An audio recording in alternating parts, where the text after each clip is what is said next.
No, those are LEDs. Boy, they are so bright. When you get old, the LEDs are too bright. Thanks for the knowledge. Whew, I'm so thankful for the knowledge. I am thankful that I had an opportunity to spend 40 or 50 years of my life learning this stuff that I love sharing with y'all. So it'll be fun. It'll be fun to talk about this stuff. Hey, Ron, Dave, Joe, Matt, thank y'all. Leishan, man, I appreciate you guys. Danny, man, there's a good old friend right there, Danny. I seen Danny with one of these hats on many times. Little John, hell, what's up, LJ? Stay tuned, Steve. All right, we need frenemies. We need friends and enemies and frenemies because everybody can't love everybody. Hey, Jamie, good job again this weekend. Man, you guys were so impressive again. It's hard to believe you guys race off a lottery with those engines. That blows my mind. It's hard for the fans to probably understand that too, because if that was really the case, everybody should have a winning car or a winning engine. Too bad it's not only the engine, right? That was fun watching, though. That was a good race. It was a good show. Brian, Chris. Hey, Sharon. Okay, I'm going to move over to some noise and a little bit more interesting stuff than just me. Okay, Charlie. All right, I'm going to flip around. Frenemies are real. Yeah. Hey, the frenemies help us value the accomplishments, you know. If you didn't have anybody that was trying to take your spot or trying to fill in where you are, you wouldn't really have much value on your accomplishments. But I'm going to flip this over and see if I can keep from losing y'all by going to more interesting stuff than just my mug. All right. What I have here is a homemade timing map. And when I say timing map, I'm talking about in the EFI program where we have the RPM, and at the top I have throttle position, but there's many of them that go by manifold pressure from very low manifold, like, I don't know, 20 kPa all the way to 100. So I did this for ease of understanding for some of us that can just measure throttle position and RPM. And I saw some motorcycles this weekend at the race that we had in Silver Dollar at the Hogs Gone Wild race, and they had to do some street riding in some of the classes. They had to prove they were really street bikes. I'm not a fan of that because I made my motorcycle go fast and I want to go race it. And if I was going to have to ride it, I would ride it somewhere, but if I was going to race it, I wanted to race it. But I understand the rules, man. It's a good thing in a way. Yeah, how about them boys from the alligator farm down there whooping up on everybody? He hung in there like a proverbial hare in a biscuit. He sure did. Some bikes were faster, but none of them lasted as long as he did, and they did. They did good. I was proud of them too, Paul. Also, I'm proud of you, Paul, for recovering with all that trauma you had, man. That's good for you. I know you're like me. We're old and we don't heal as good as we used to, but it's really nice to see you getting back up and around with the grandbabies and stuff. Hey, Jerry. So back to my story here. So what I wanted to share is there's us dyno tuners focus on what the engine makes near. Don't let me shake too much. If peak horsepower is, say, somewhere around 6,000, 7,000 RPM in this range, we focus on that too much, in my opinion, unless you're just racing. So if we're racing, we want the engine, drag racing, not circle track or road racing or something, but we want the engine to idle.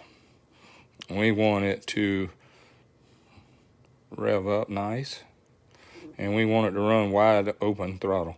That's a good story right here. WOT, that is wide open throttle. Now, peak horsepower is really narrow range. It's right in here, and wide open throttle is right over here. So when you tune the motorcycle for wide open throttle and you tune it for maximum horsepower, for maximum performance, the only place you're working on the dyno is right in here. This little small area right here. Only these throttle openings and only these RPM. So what does the timing need to be, the ignition timing I'm talking about, at wide open throttle, 100% throttle. This is 100% throttle. I'm going to break it down one more time so I don't skip over to people that don't know what I'm talking about. 2%, 5%. This is about idle. This is about idle, about 5%. And right here, 1,000 RPM, 5% throttle. We want to be about 20 degrees timing before top dead center. This is on a typical street Harley. And please don't take this as the gospel. This is just to break it down so we can kind of understand how this timing, tuning, and timing map works, all right? Now, if you're going to go 100% throttle and stay around 80 to 100%, you can work in this column. And if you're going to worry about how much power it makes, shifting at 7,000 and falling back to 5,000, you will only be operating in this range. So you'll be working here to here, going down the drag strip, and you will only be working around here, going down the drag strip. So if you will notice, if I drop back or step back, notice out of this giant map of timing versus throttle position versus RPM, notice how little an area this is. So what about all of this part of the map, all of this part of the map, and all this part of the map? What about all this area? Well, if you're drag racing, you need it to idle, you like it to rev up good, and then you'd like for it to be able to run great at wide open throttle. Now, if your guy tunes you like that, you go and get your bike dyno tuned, you find out how much peak horsepower it has, and you find out where it makes the most power timing-wise, that's all great. It's all great.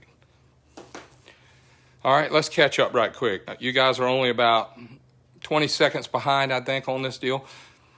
Without changing subjects, without jumping off the rails, ask me a question about what I've explained to you right here. Do you understand this is the RPM versus timing? And this is throttle position versus timing. And all these numbers in this map are where the spark lights off before top dead center.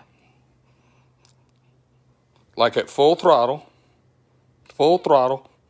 at 1,000 RPM, you can't stand more than about 2 degrees timing because the thing's going to spark. It's just going to rattle its brains out. And even over here at 2,000 RPM, at full throttle, it can't stand much more than about 10 degrees timing. Does anybody understand yet?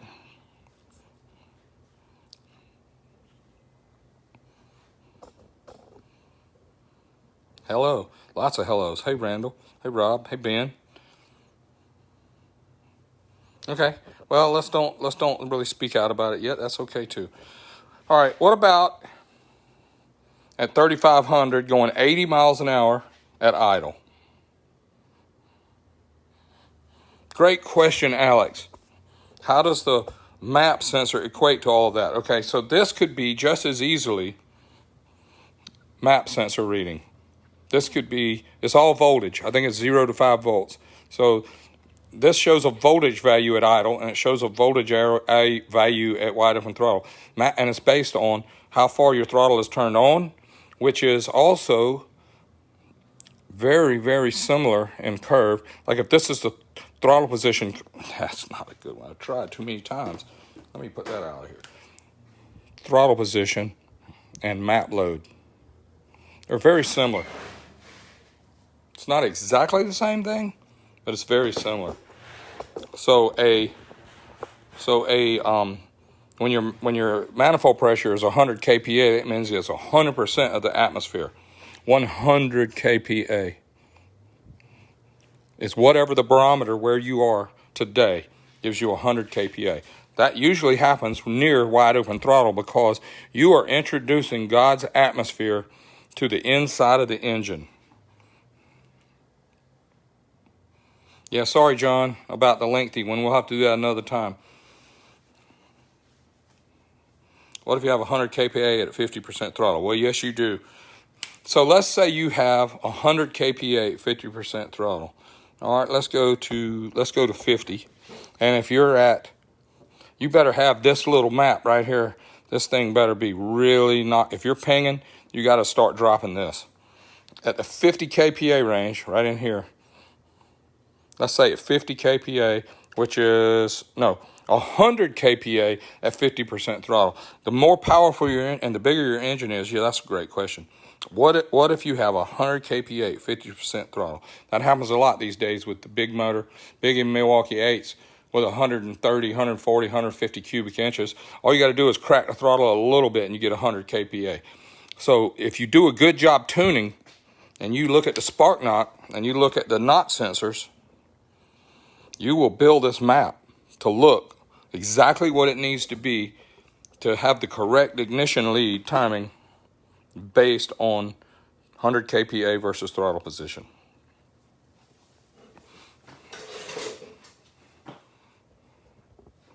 All right, 80 miles an hour, and you hadn't even been out an hour yet. Okay, well, let's do 80 miles an hour for a minute. Let's do cruise control. Let's put it on.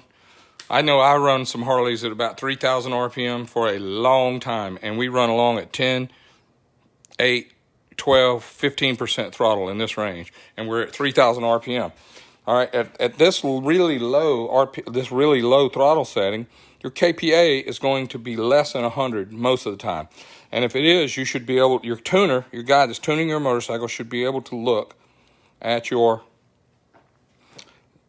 knot sensor and see if it has any if it has any spark knot or any ping going on, and you got to pull timing out there. And I'm going to ask the guys that when you're getting your engine tuned by a dyno guy, and he's showing you how much power your engine has, and he adjusts the timing to work so you make peak horsepower. That is one small piece. Riding it back from the end of the track, what's the timing at? How much is the ignition lead when you're driving it back down the track? How much is your ignition lead at? How much spark timing do you have in it when you're at 15% throttle, 20% throttle at low RPM?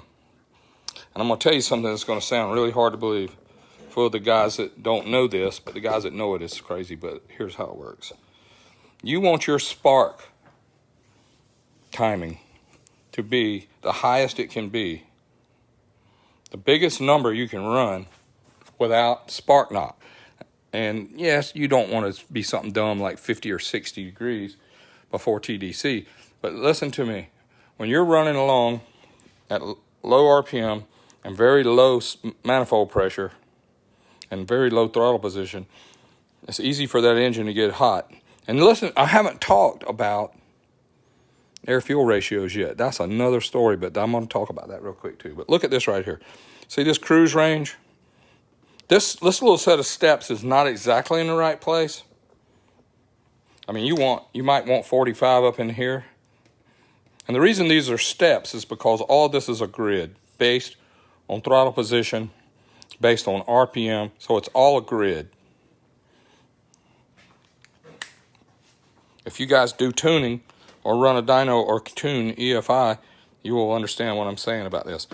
The guys that are tuning motorcycles now for guys that are going fast and running at the racetrack, they ought to go look at a stock timing map one time so they can learn at part throttle and at cruise speed what is the ignition timing. If you have a custom ECU, like a brand that's not a Harley ECM, but it's like, I don't know who sells them all. I think Thunder Max or some of those guys. I know Steve Nichols knows how to do an ECM, a Max ECU, and all those other really cool ones. I know they know how to do them. But if you're going to cruise, you got to have the timing as high as you can get it so that the cylinder head temperatures will be cool. Now, I see there's some old guys on here. This guy's been around for a long time. Do you remember the distributors that we ran? I'm going to flip this around a minute, see if I lose any. Oh, I lost people. You guys are tuned out because my map started looking scary, or either you got tired of hearing me talk. But look, we used to have a distributor in our Chevrolets, Fords, Chryslers that was on the front of the engine or the back of the engine. It was powered by controlled by the camshaft. So the camshaft was turning the distributor, and the distributor had a rotor button, and it would go tell what spark plug wire to light, so it would go to each spark plug. On Chevrolet, it was 186572, something like that. It was a firing order. I don't know why I remember that, because I don't work on them anymore, but that's what we had back then. And I know now they got 2.7 swaps and all kind of different firing orders, which are really awesome. But what we had going for us was we had a vacuum can on the distributor that went to the manifold, and the manifold vacuum would pull the diaphragm on the distributor, and it would advance the timing 20, 30 degrees.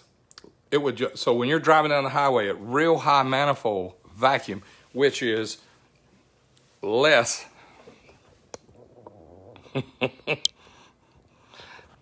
this is no manifold vacuum, 100% kPa, and this is tons of manifold vacuum. So part throttle versus manifold pressure. 18436.572. Wow, thank you very much, Bruno. That was good info. I remember that from back when I used to race cars. But anyway, when you were driving down the road with a vacuum advance, and driving part throttle down the road, the engine's run along at 2,000 RPM on the freeway, it would advance the timing as far as it would go, which would get you 40, 50 degrees of advance, which let the engine would run very, very efficient. It would need very little fuel because the load was very low. And if you had very little fuel to where you could get some good mileage and drive it 300 or 400 miles with the timing turned up where the cylinder head would run cool, and it would show, if you put an EGT sensor in the pipe, it would show that your EGTs, your exhaust gas temperatures, would go way down with the timing turned up. Sounds backwards. When you turn the timing down, like from 40 degrees timing down to 20 degrees timing, the EGTs go right up. And the way we would keep them cool is with wide open throttle, we'd put a lot of fuel in it, because the other thing you want to remember is when you're running it down the highway, let me try and turn this around again. I got jacked up here. When we're running down the highway, now remember I told you this, guys, you want to be around 14.7 to 1 on gasoline. That is at cruise, part throttle, best economy. The gasoline stoichiometric is around 14.7. Some people say 14.6. Some people say 14.8. Whatever. It's somewhere in this range. Now, when you floor it and you go wide open, you get the engine over here to 80 to 100% throttle and 90 to 100 kPa, which is atmosphere outside in the air, and you open the throttle to wide open throttle. The kPa, which is the barometer available in your area, goes right in the engine when the piston goes down, and that creates zero vacuum. So at zero vacuum, big pressure, big load, we have to turn the timing down, say 28 degrees, from 45 at part throttle and low load, and then we'd come over to maybe 28 for peak horsepower and peak load. That reason that would work is because it would take around 12.8 air fuel to make peak horsepower. So the gasoline, and if you change it to lambda, let's say it's 1.0 lambda for cruise and 0.8 lambda for max power. That's the same thing as the math it takes to convert 14.7 to 1.0 on cruise. There's some math that gives you that. And then 12.8 around 0.8 lambda. Now there's guys out there running methanol and all different kinds of cool gasolines. And nitromethane runs about, I think it's 1.5 to 2 to 1.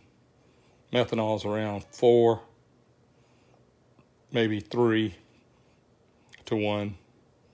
Some people run it at 6, but there's a lot of people thinking and talking different ways on that. Last thing on that subject before we jump off again. Hey, if you have an auto tuner and you've got some kind of cool box or ECU or some wideband O2 sensors that are tuning your motorcycle for you, who does this timing map? What do you use for timing?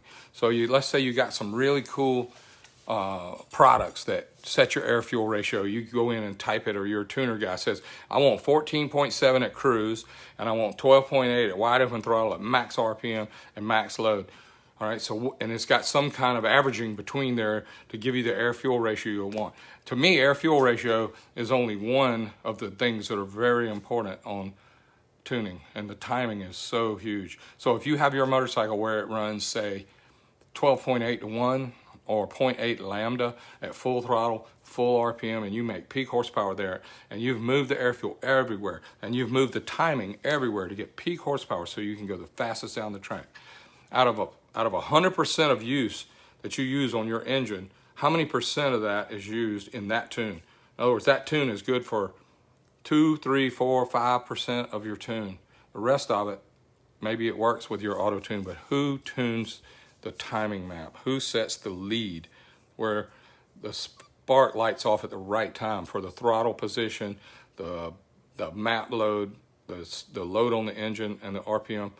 Who sets that timing curve for you? So let's just say that you have it tuned and you got some generic timing map in it.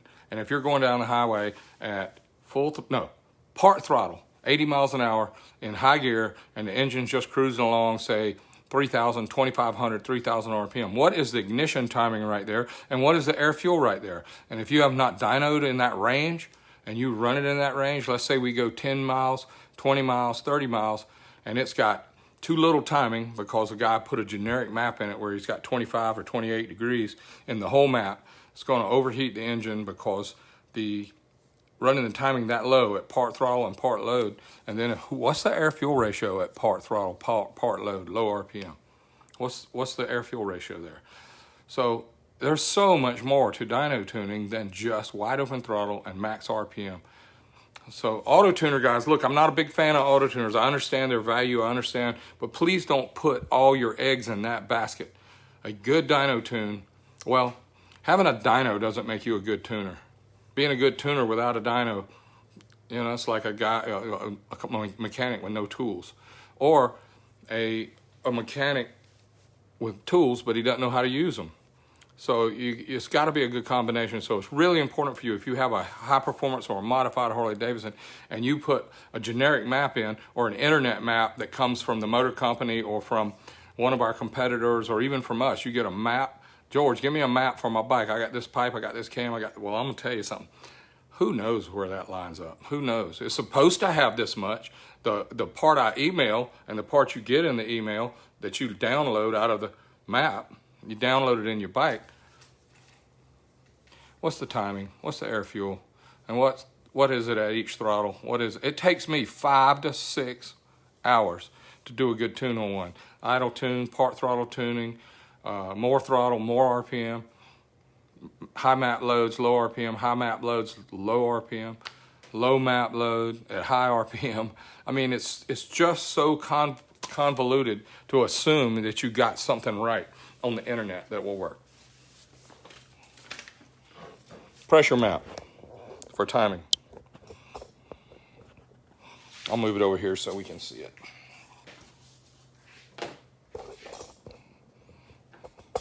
You've seen this before if you are a frequent follower of Tech Talk Tuesday. Here is TDC, here is timing before TDC, and here is timing after TDC. And these are cylinder pressure spikes that I just theoretical.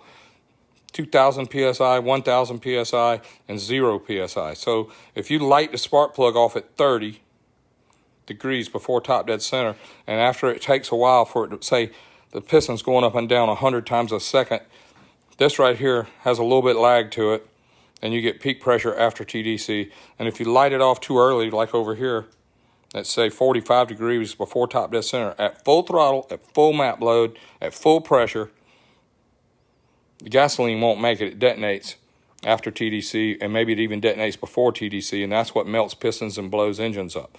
If you set the timing too late, like driving down the road with that racing tune, and you're cruising at part throttle at low pressure, low map load, low RPM, low throttle, and you've got the spark lighting off at 15, it's going to make so much heat, and it's going to make peak power way over here.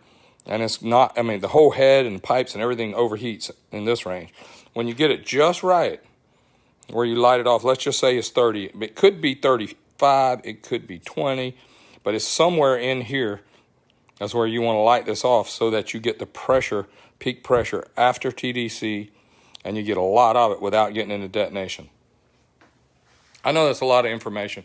Some of it's not really easy to understand. couple things. Let's talk about some questions. Yes, I am manually entering these changes, and if you understand, Paul, if you have an understanding of what you're trying to achieve here, there's available info. And if you have a base map that's really nice, I use a base map that I've already liked, and that you would use, like a stock Harley map is good to start with, because it has the right shape timing curves to it.